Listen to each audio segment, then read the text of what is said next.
As you can see, I'm missing my emblem back here on my Porsche. And I was going to go buy an original chrome piece to put there from Porsche. They were like $100 plus tax plus shipping, like $150. And I was like, nope, not going to do it.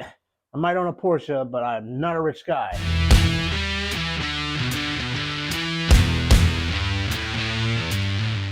So I had a buddy of mine who has a 3D printer print me up what I need to make this work, just like that. So I'm going to see if I can't spray paint this, get it on there, and rock and roll for maybe, $5. Let's find out. All right, I think our first step is let's get it cleaned off. Let's use some rubbing alcohol. We'll clean that off real good. That's soaked in there. And let's just wipe this down. Okay, we'll let that dry. We're going to use some primer so we can prime that plastic before we shoot it. Okay, let's shoot some primer on it.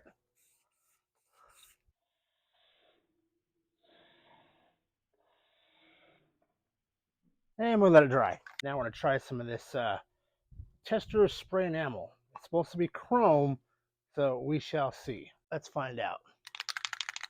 Okay, here we go. We're going to test this out here.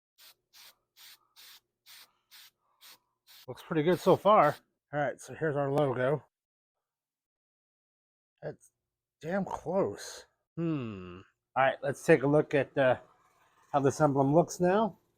Aha! Not bad for $5.